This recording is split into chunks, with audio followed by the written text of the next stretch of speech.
ಪ್ರಧಾನಿ ನರೇಂದ್ರ ಮೋದಿ ನೇತೃತ್ವದ ಕೇಂದ್ರ ಸರ್ಕಾರ ಸರಕು ಮತ್ತು ಸೇವಾ ತೆರಿಗೆ ಜಿಎಸ್ಟಿ ನಿಯಮಗಳ ಸುಧಾರಣೆಗೊಳಿಸಿರುವುದನ್ನು ಸ್ವಾಗತಿಸಿ ಬಿಜೆಪಿ ಕಾರ್ಯಕರ್ತರು ಹಾಗೂ ಮುಖಂಡರು ಸಂಭ್ರಮಾಚರಣೆ ನಡೆಸಿದರು.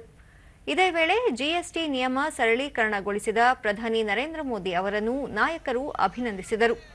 ಈ ಸಂದರ್ಭದಲ್ಲಿ ವಿಧಾನ ಪರಿಷತ್ ವಿರೋಧ ಪಕ್ಷದ ಮುಖ್ಯ ಸಚೇತಕ ಎನ್ ರವಿಕುಮಾರ್, ರಾಜ್ಯ ಪ್ರಧಾನ ಕಾರ್ಯದರ್ಶಿಗಳಾದ ನಂದೀಶ್ ರೆಡ್ಡಿ, ಪ್ರೀತಂ ಗೌಡ, ವಿಧಾನ ಪರಿಷತ್ ಸದಸ್ಯ ಡಿಎಸ್ ಅರುಣ್, ವಿಧಾನ ಪರಿಷತ್ ಮಾಜಿ ಸದಸ್ಯ ಅಮರನಾಥ್ ಪಾಟೀಲ್, ರಾಜ್ಯ ಮಹಿಳಾ ಮೋರ್ಚಾ ಅಧ್ಯಕ್ಷೆ ಸಿ ಮಂಜುಳಾ ಸೇರಿದಂತೆ ಹಲವು ಮುಖಂಡರು ಉಪಸ್ಥಿತರಿದ್ದರು.